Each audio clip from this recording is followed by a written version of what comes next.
Happy New Year. Welcome to 2025. I hope you had a good night, drank responsibly, had fun. You deserve it. I enjoyed myself and I feel almost ready to go with videos. I have a 20-odd minute video cooking currently, which hopefully releases in the next couple of days. Look forward to it.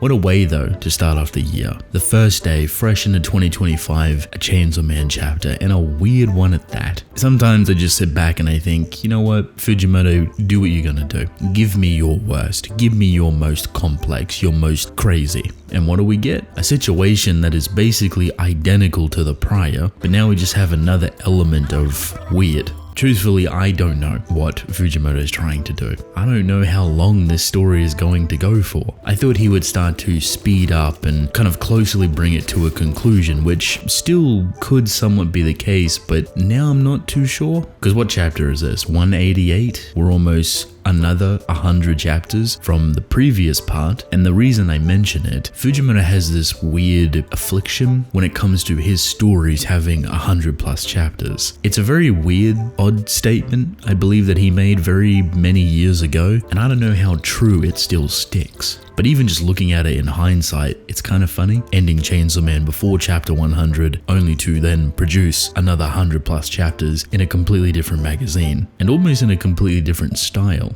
Do we get a Chainsaw Man Part 3 if he wants to continue this type of legacy? Does he renegotiate his contract so he can take more breaks and just deliver the story that he wants? Which honestly, I wouldn't be upset about. If he done something similar to Sue Ishida or Chojin X and kind of just released chapters whenever he wanted, but mostly on a consistent schedule, I'd be cool with it. What I am not cool with is how this chapter is portraying Yoshida. It is very, very weird.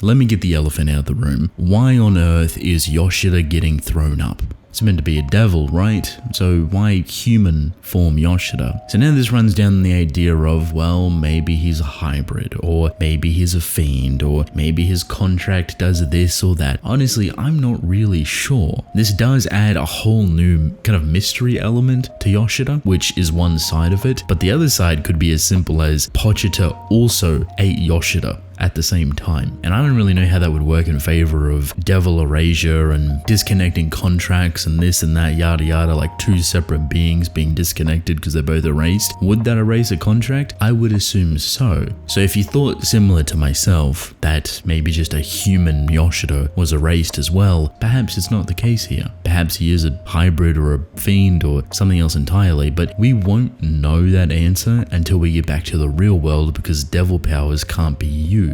Smart, Fujimoto. You played it safe. Leaves us kind of standing on the edge of the cliff. I do love Yoshida as a character. I think he's very entertaining, unironically. Like, he doesn't try to be anything more than this kind of weird guy that stands in the corner, but he has so much knowledge, so much information, so much aura about him that is very uncomfortable. Like, sure, he's awkwardly standing in the corner, but he could kill you at any moment. Then he obviously shares this uncanny resemblance to a young Kishibe, which I've seen a lot of people talk about their connection and like, is that his father? Or are they like the same person?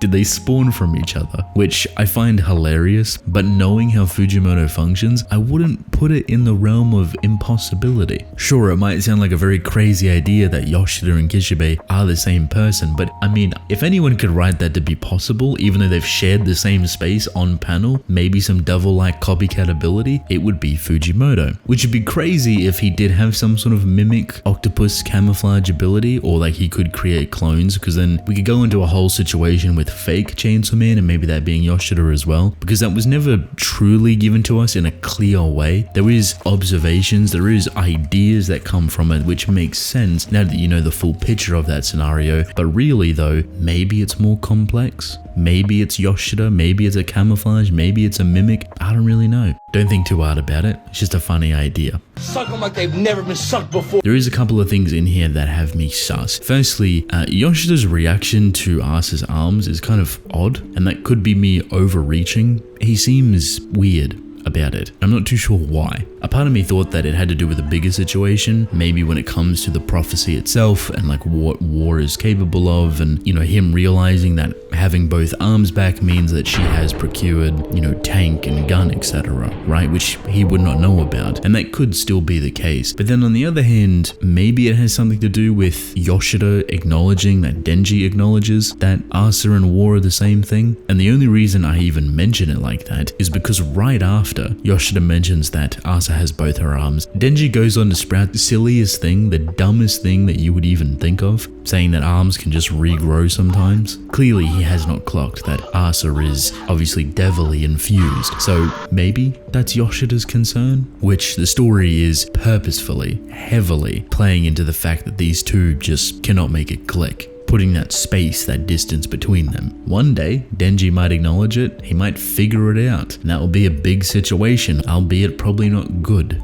And what I do find really compelling is we always see Yoshida in the know. We see him have all the information, all the answers. The man is smooth and slick. So this is kind of the first time we've seen him in the dark, not really sure on what is going on. He has been erased, so he has not had any information to him whatsoever. And I don't know if it just boils down to translations, localization, but the way he talks is so odd to me. Like, sure, he's filling in the gaps and regaining memories and trying to figure out what happened, right? And at some points he looks nervous, some points he looks confused, and then he just goes back to being his slick self. Here's an idea. It almost seems like he is not a part of this plan at all. He is on public safety's side. He is declaring himself an enemy to both Asa and Denji, but he also doesn't seem like he's in the know either. He goes as far to make the assumption that because aging is actually talking, that public safety is involved. If you're a part of public safety and you know what they're trying to do, would you not remember that that was the whole point? And I guess you could make the counter argument that, maybe it was something they brought up last minute or something that he wasn't a part of. But I think it's a pretty big deal that you want to use Chainsaw Man to erase aging, and potentially even sent Yoshida to do it. He got erased, but for some reason just doesn't remember. Now all of that could just be a reach. Simply, he might be safe with his words, which would make sense in context. I do think, however, the craziest idea from this is that all of it is planned. Like, could you imagine the reveal that this is what Yoshida wanted to do the whole time? Get eaten by Chainsaw Man, get sucked into aging, to do this, to do that, all in the favor of being able to wield Chainsaw Man's stomach to pull out specific and certain weapons. Here's the thing, we're going down this path of weaponization, and this is what public safety want to do. They want to weaponize Chainsaw Man, either directly or indirectly. So what Yoshida is doing right now serves public safety immensely. The question is, can he choose what he pulls out? That will change this whole scenario. If it's just a gamble, a random devil, a lottery ticket, kind of useless. Probably even more horrifying. Imagine you pulled out and brought back the worst thing imaginable. That would suck. It has been a long time since these three have been seen together. The tension is just weird. I like that Denji is concrete in his perspective on Yoshida now. At one point they could have been friends, maybe, perhaps. With what public safety is doing and how they're treating children, Denji's sticking true to that, which is really nice to see. And he's referring that over to Yoshida. So saying that, there is now a chance here that they fight to the death. That is kind of problematic. For the first time in a long time, this puts Asa and Denji on the same page. They hate the same person. It's kind of funny. Asa and War are very vocal about this. Their fight would not go the same way this time around. Obviously, War having both gun and tank now changes the playing field quite a lot. So if Yoshida is going down this manipulation path, this sinister, sickly, twisted version, I think he's going to try and play all of his cards. What are those cards, you ask? I do not know. Like I said at the beginning, we're still in Aging's world. We're still in the exact same situation. We now just have an oddball thrown at us in the name of Yoshida. And now he is going to be the one wielding whatever comes out of Chainsaw Man's stomach, which is not the way that you would want to go about it, but at least he's providing an idea. I think it would be more fitting if it was Asa, for example, or War, just so you could have that weird dynamic of how Asa is able to wield certain things or make contracts, yada yada, but it's just War at the end of the day. I think it does show a good length of Fujimoto's range or flexibility, where he's able to keep the situation so similar but provide so many oddities within it that keep you guessing. Like, nothing has realistically changed, but now everything has changed. Does that make sense? All the outcomes, ideas, theories are entirely different now in your head. I don't want to say it's the most difficult thing to do, but it is impressive that he's able to do it seamlessly, consistently, so often with so much odd. And so much of it being uncomfortable. I've always enjoyed Yoshida because he is weird. He is an uncomfortable character. When you put him in here with characters that don't really be thinking all too heavily on the scenario or on a complex idea, he's going to twist and turn and be the slithering octopus that he is, blending into every scenario or situation. This man is interacting and speaking 3, 4, 5 times ahead of what everyone's already going to answer. He knows that he's in a problematic situation and he knows he needs to talk his way out of it. But that's the reason why we love him, right?